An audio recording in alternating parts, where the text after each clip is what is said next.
네, 오늘은 예레미야 46장의 말씀입니다. 예레미야가 유다 백성에게 하나님의 말씀을 전하고 있죠. 전하는데 너희가 멸망할 것이다. 그러니 돌아와야 한다. 그렇지 않으면 하나님이 치실 것인데 바벨론을 사용하셔서 치실 것이다. 그런 말씀을 계속해서 전하고 있습니다. 유다가 바벨론의 칼에 망한다라는 것은요, 하나님을 의지하지 않고 우상을 섬겼기 때문에 그렇게 망한 겁니다. 그런데도 유다는 지금 현재 맞닥뜨려 있는 재앙을 피하려고 뭘 하냐면 애굽을 계속 우상처럼 섬기고 있는 거죠. 애굽을 우상으로 또 의지하고 있습니다. 자, 유다 백성들은 그러면 어떻게 해야 됐죠? 어떻게 해야 됐습니까? 믿음으로 또 순종으로 하나님께 돌아와야 했습니다. 그러나 유다 백성들은 믿음과 순종이 아니라 오히려 외세의 도움을, 애굽의 도움을 더 의지하면서 지금 그 위기를 돌파하려고 하고 있는 거예요. 참 그 전에 과거의 역사가 전에도 그랬는데 그 역사를 되돌이켜 봐도 어떤 교훈도 얻지 못하고 있는 거죠. 자, 애굽이라는 곳은, 유다가 의지하고 있는 애굽이라는 곳은 결코 그들의 안전을 보장해주지 못합니다. 지난 오후 시간에도 말씀드렸던 것 같은데, 줄을 잡는데, 그 동아줄을 잡는데, 이 줄을 잡아볼까, 저 줄을 잡아볼까 한들 그 상황이 아무런 의미가 없다라는 거죠. 왜냐하면 둘 다 썩은 줄이잖아요. 둘 다 이 줄을 잡아본들 그게 의미가 없는 줄이기 때문에 다 의미가 없다라는 거예요. 지금 여기 나오는 애굽도 마찬가지로 심판의 대상이기 때문에 거기에 피해서 의지한들 어차피 심판받게 되어 있다라는 거예요. 자, 그럼 그 배경을 이해하시고 오늘 질문과 함께 내용을 살펴보겠습니다. 1번을 보시면 유다가 믿었던 애굽은 불타고 황폐해질 것입니다. 하나님이 애굽에 관해 예레미야에게 주신 말씀은 무엇입니까? 하나님이 애굽에 관해서 애굽이 이렇게 될 것이다라고 이야기를 하고 있는데 어떤 내용을 주셨냐면은 13절에서 17절 말씀이거든요. 그 내용을 한마디로 하면은 14절에 나오는 표현이죠. 사방의 칼에 의해서 무너지게 될 것이다. 14절 밑에 내 사방이 칼에 삼키웠느니라. 그 사방의 칼에 의해서 망하게 될 것이다 라는 말씀을 주고 있는 겁니다. 자, 14절에 나오는 믹돌이 나오고 또 다바네스가 나오는데요. 이 곳은 뭐냐면 애굽의 도시들이에요. 애굽의 대표적인 도시들을 말합니다. 그러니까 그 도시들, 애굽에 관해서 믹돌, 다바네스가 어떻게 될 거라고 말하냐면은 너의 애굽의 사방이 칼에 삼키웠느니라. 칼이 너희를 다 삼켜버릴 거다라는 말이에요. 칼에 의해서 멸망하게 될 거다라는 의미이죠. 자, 15절에서는 너희 장사들이 쓰러짐은 어찌함이냐라고 장사들이 쓰러졌다라고 표현하는데요. 자, 장사가 직역하면은 강한 것이에요. 강한 것인데 이 다른 번역의 그 배경을 알고 번역하는 성경에 보면은 용사라고 번역하기도 해요. 또 어떤 번역에는 힘센 황소라고 하거든요. 자, 힘센 황소는 그 당시에 애굽의 신인 아피스 신이라는 신이 있었어요. 애굽의 수호신 중에 하나인데 그 신을 의미하는 거예요. 그러니까 무슨 뜻이냐면요, 너희 애굽의 애굽의 수호신이 쓰러지면 어찌함이냐. 너희 그 신들을 너희가 의지하고 있는 신들이 다 쓰러져 버렸는데 이건 어쩐 일이냐라는 거예요. 자, 그러면 그 신이 다 쓰러졌는데 누가 쓰러뜨렸다라고 하면은 16절에서 그가 많은 사람을 넘어지게 하심에 그가 나오죠. 여기서 그는 하나님입니다. 하나님이 벌하셨기 때문에 다 쓰러뜨리셨다라는 거예요. 자, 그게 어느 정도까지냐? 이어서 나오는 사람이 사람 위에 엎어지며 그러니까 시체가 쌓이는 모습이죠. 이렇게 처참하게 될 것인데 그때 무슨 말을 하냐면 우리가 포악한 칼을 피하여 우리 민족에게로 우리 고향으로 돌아가자라고 말합니다. 자, 우리가 이 포악한 칼, 이 무서운 칼을 피해서 우리 집으로 가자라고 하는데 이 말을 누가 하냐면 또 배경이 있는데요. 당시에 애굽은 그 애굽인들만 이루어진 군대가 아니었어요. 주변에 있던 또 다른 동맹국들이 모여가지고 용병들이 모여가지고 동맹을 이루고 있었습니다. 그러니까 그 용병들까지도 우리가 애굽에 속해 있는데 바벨론이 와가지고 이렇게 완전히 처참하게 우리를 짓밟고 있으니까 우리 여기서 용병질해서 안 되겠다. 그냥 가자, 도망가자, 고향으로 내뺀다라는 그런 의미입니다. 자, 이런 모든 것들을 누가 하시는 거라고요? 여호와 하나님, 여호와께서 그들을 몰아내신 까닭이라. 하나님이 하신다라는 거죠. 자, 이렇게 무너지는 애굽에 대해서 애굽이 이런 식으로 무너지게 될 거다라고 말씀을 하시는데 이후에도 계속 보시면 표현만 다르게 해서 계속해서 같은 말씀이 이어집니다. 2번을 보겠습니다. 2번입니다. 바벨론 군대가 위용을 드러낼 때 애굽은 어떻게 됩니까? 또 18절, 19절 내용인데요. 이것도 19절 뒷부분의 말씀 보시면 노비 황무하여 불에 타서 주민이 없을 것입니다. 자, 노브는 어디냐면은 그때 당시에 애굽의 수도예요. 그러니까 애굽이 황무하여져서 불에 타서 주민이 없게 될 것이다. 바벨론 군대에 의해서 다 타서 불타고 황폐해질 것이다라는 말씀입니다. 애굽이 그렇게 될 거다라는 거죠. 자, 애굽에게 하시는 말씀이 다볼산 같은 저기 18절에 다볼산 같은 또 갈멜산 같은 이렇게 큰 산과 같은 바벨론이 와서 너희 애굽을 칠 것이다 라고 하시는 거예요. 자, 그러니까 쉽게 생각하면요, 애굽이 지금 이 꼴이잖아요. 애굽이 이 꼴인데 너희가 지금 유다 백성이 지금 이런 꼴에 처해 있는 애굽을 의지해서 되겠느냐? 너희 지금 애굽이 이런 상황인데 계속 그 애굽의 밑에 있을 거냐라는 의미를 생각하시면 돼요.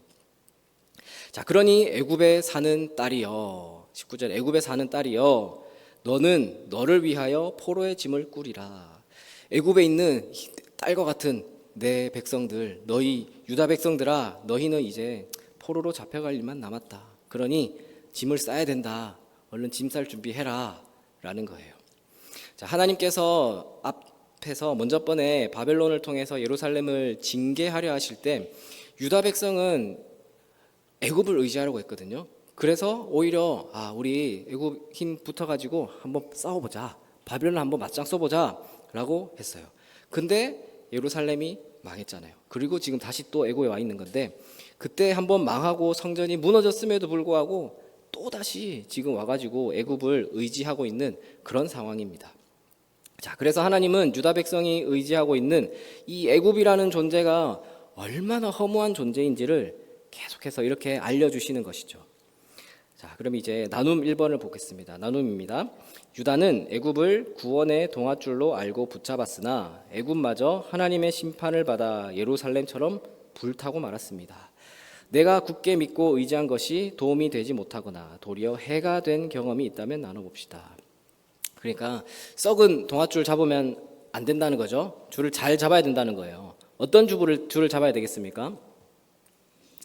자, 근데 하나님이 먼저 힌트를 주셨어요. 너희가 어떤 줄을 잡아야 되느냐. 18절에 보시면 만군의 여호와라 일컫는 왕이 이르시되 라고 먼저 말씀하셨거든요. 만군의 여호와라고 힌트를 주셨어요. 만군의 여호와. 자, 만군이 뭡니까? 하늘과 땅의 모든 군대를 가리키는 말이에요. 그러니까 애굽의 군대가 아무리 강해 보여도 또 바벨론의 군대가 아무리 무서워 보여도 그 군대보다 강한 그 군대 중의 군대는 하나님이다라는 거예요. 그 군대 중의 군대인 만군의 하나님이 계시는데 너희가 지금 무엇을 하느냐고 하나님이 계속 이렇게 힌트를 주셨어요. 근데 전혀 눈치를 채지 못하고 있는 이 유다 백성들이죠. 자, 근데 또 재밌는 게 이 만군의 여호와라는 이 표현을 누가 먼저 사용했는지 아세요? 지금 이 예레미야를 통해서 말씀하고 있는데 성경에 구약의 창세기부터 시작해서 많은 전쟁들이 있었잖아요. 모세나 여호수아나 다윗도 여러 번의 전쟁을 처했는데 그들도 먼저 만군의 여호와라는 고백은 하지는 않았어요. 하나님을 의지하긴 하였지만은 누가 만군의 여호와라고 고백을 했냐면 한나가 제일 처음 고백을 했어요. 한나가요. 사무엘상에서 자녀를 위해서 기도했잖아요. 그때 한나의 입에서 처음 이 기도 제목이 나왔어요. 만군의 여호와여. 한나는 정말 믿음으로 기도를 했던 거예요. 무슨 말이냐면은 이 군대가 강한 것도 아니고 저 군대가 강한 것도 아니고 이 동아줄도 아니고 저 동아줄도 아니고 하나님은 하실 수 있겠구나. 하나님은 다 하실 수 있구나. 내 이 문제를 해결해 줄 수 있구나 라는 그 믿음을 가지고 한나가 제일 처음에 고백을 했던 거예요. 오직 만군의 여호와 하나님만이 전능하시다라는 그 하나님의 말씀을, 그 만군의 하나님이라는 그 사실을, 한나도 알았던 그 하나님이라는 사실을 너희 유다 백성들아, 너희 지금 왜 모르느냐, 너희가 왜 그거를 알지 못하고 있느냐라는 말씀을 하나님께서 계속 주시는 말씀이고, 유다 백성들은 딱 이거를 눈치를 챘었어야 되는 겁니다. 당연히 오늘 우리도 마찬가지로 세상 그 어떤 동아줄과 같은 그 어떤 방편이 아니라 오직 만군의 여호와 하나님을 붙드시기를 바랍니다. 자, 이어서 2번입니다. 하나님은 심판 중에도 구원의 소망을 남겨놓으십니다. 심판 중에도 완전히 싹을 잘라버리겠다 이게 아니고 소망을 남겨두신대요. 소망을 남겨두시는데, 자, 1번입니다. 암송아지, 쇠파리, 뱀, 벌목하는 자는 각각 무엇을 상징합니까? 자, 20절에서 24절의 내용인데요. 우리 여기 1, 2, 3, 4 번호 있죠? 우리 하나씩 채워볼까요? 암송아지는 뭘 상징하냐? 애굽이에요. 애굽. 암송아지는 애굽. 애굽이고, 또 쇠파리 떼는 바벨론이고요. 뱀은 또 애굽이고, 벌목하는 자는 바벨론이에요. 자, 이거를 다 채워 넣으시고 또 이해를 하시고 따라가 보겠습니다. 자, 아무리 지금 애굽이 어떻게 보이냐면은 애굽이 이 암송아지 같이 보이는 거예요. 얼마나 튼실하고 얼마나 보기에도 좋고 또 강하고 풍부하고, 그것을 의미하는데, 애굽이 지금 그렇게 아름다운 암송아지 같이 보일지라도 북으로부터 쇠파리 떼가 줄곧 오리라. 북으로부터 오는 쇠파리떼가 피를 다 뽑아 먹잖아요. 그 쇠파리떼가 와가지고 암송아지 잡아 먹어버리면, 다 죽여버리면 아무 소용이 없다라는 거예요. 그 북은 그 바벨론으로부터 공격에 그렇게 당하게 되고 망한다라는 거예요. 또 21절 말씀처럼 고용꾼이 나오죠. 또 그 종의 고용꾼은이라고 하는데, 아까 용병들 말하는 거예요. 용병들도 애굽이 겪는 그 고통으로부터 도망가려고 내빼려고는 하지만 그들도 자유롭지 못할 것이다. 함께 벌을 받게 된다라는 겁니다. 자, 그 애굽을 상징하기를 또 뱀의 소리 같다. 뱀도 애굽을 상징하는데 뱀의 소리 같대요. 자, 당시에 사람들이 이해하고 있기를, 자, 나무꾼이 나무를 하려고 숲에 들어가면은 뱀이 스르륵 하고 도망가는 거예요. 뱀이 도망가는 그 줄행랑 치는 소리를 이렇게 이해를 가지고 있었던 거예요. 그래서 이제 벌목이랑 뱀이 같이 나오는 거거든요. 자, 그것처럼 바벨론 군대가 몰려올 때 애굽은 도망가는 뱀의 소리 같다라는 거예요. 그 뱀들이 무서워서 자기들끼리 얼른 숨어버린다라는 거죠. 그러니 아무리 애굽의 군대가 강해 보여도 그냥 뱀이다. 뱀 소리 같은 거다. 또 숲에 나무가 아무리 많아 보이지만 나무가 많으면 뭐합니까? 벌목하는 자들이 탁 베버리면은 나무는 다 없어지는데. 그러니까 이 애굽이 속수무책으로 당하게 될 거다라는 의미입니다. 자, 그러니까 계속 반복되는 의미가 뭐냐면요, 유다는 이 썩은 도가줄 같은 이런 애굽을 의지하지 말라라는 의미입니다. 하나님께서 바벨론을 통해서 예루살렘을 심판하셨던 것처럼 또 애굽을 계속해서 심판하실 것이기 때문에 그 애굽을 의지하지 말라라는 말씀을 계속하고 있는 것이죠. 자, 이어서 2번입니다. 하나님이 애굽을 심판하시면서도 남겨놓으신 은혜는 무엇입니까? 자, 이렇게 애굽을 이렇게 심판하실 거니까 너희가 애굽을 의지하지 마. 그러나 내가 한 가지 은혜를 남겨두었어. 뭘 남겨두었냐? 25절, 26절 우리 함께 읽어보겠습니다. 25절, 26절입니다. 만군의 여호와 이스라엘의 하나님께서 말씀하시니라. 보라, 내가 노의 아몬과 바로와 애굽과 애굽 신들과 왕들 곧 바로와 및 그를 의지하는 자들을 벌할 것이라. 내가 그들의 생명을 노리는 자의 손 곧 바벨론의 느부갓네살 왕의 손과 그 종들의 손에 넘기리라. 그럴지라도 그 후에는 그 땅이 이전같이 사람 살 곳이 되리라. 여호와의 말씀이니라. 자, 애굽을 바벨론의 손에 넘기실 것이지만, 애굽의 느부갓네살 왕의 손과 그 종들의 손에 넘겨가겠지만 그 후에는 그 땅이 이전같이 살 곳이 되리라. 이전과 같이 살 곳이 되게 해 줄 것이다 라는 그 은혜를 남겨주셨어요. 자, 25절을 보시면 노의 아몬이라고 하는데 노라는 것은 도시예요. 도시 이름이고 아몬은 신을 말하는 겁니다. 자, 애굽에 있는 그 도시의 애굽의 가장 큰 신을 말하는데 그 신을 하나님이 물리치신다라는 거죠. 또 그뿐만 아니라 그 신들과 또 애굽과 그를 따르고 의지하는 자들을 다 벌하실 것이다라고 합니다. 자, 근데 애굽을 따르고 의지하는 자들이 지금 누구죠? 누가 지금 애굽을 의지하고 있습니까? 바로 하나님의 백성인 유다 백성들이 지금 이 애굽을 따르고 있어요. 자, 하나님의 백성이 하나님을 섬기는 것이 아니라 하나님을 의지하는 것이 아니라 애굽의 신을 섬기고 있으니까 그런 모습을 같이 심판하시겠다라는 거예요. 자, 그러나 이런 멸망의 말씀 가운데서도 하나님께서는 애굽에 대한 완전한 멸망이 아닌 앞으로 이후에 그 후에는 회복시켜 줄 것이다라는 약속을 함께 해 주시고 계십니다. 마치 그런 거죠. 나무꾼이 다 나무를 베긴 했어요. 아까 그 표현처럼 나무꾼이 베기는 베었는데 그래도 남아있는 밑둥이 남아있죠. 그거를 그루터기라고 하죠. 자, 그루터기 같이 남겨둘 거다라는 거예요. 자, 그루터기는 나무 베고 남아있는 그 나이테까지 다 보이는 그 밑둥이지만 성경에서는 뭘 의미하냐면요, 영원히 멸망하지 않고 다시 회복할 가능성이 있는 남은 자를 그루터기 같이 남은 자라고 표현을 합니다. 자, 이후에 이전처럼 사람 사는 도시가 될 거다. 이후에는 다시 그곳에 사람이 살 곳이 되도록 어느 정도 회복을 시켜 주시겠다. 심판 중에도 남아있는 하나님의 은혜의 말씀인 것이죠. 자, 이어서 3번입니다. 하나님은 유다 백성을 징계하더라도 어떤 소망을 남겨놓으십니까? 또 27절, 28절입니다. 우리 함께 읽어보겠습니다. 내 종 야곱아 두려워하지 말라. 이스라엘아 놀라지 말라. 보라, 내가 너를 먼 곳에서 구원하며 내 자손을 포로된 땅에서 구원하리니 야곱이 돌아와서 평안하며 걱정 없이 살게 될 것이라. 그를 두렵게 할 자 없으리라. 여호와의 말씀이니라. 내 종 야곱아 내가 너와 함께 있나니 두려워하지 말라. 내가 너를 흩었던 그 나라들은 다 멸할지라도 너는 사라지지 아니하리라. 내가 너를 법도대로 징계할 것이요 결코 무죄한 자로 여기지 아니하리라 하시니라.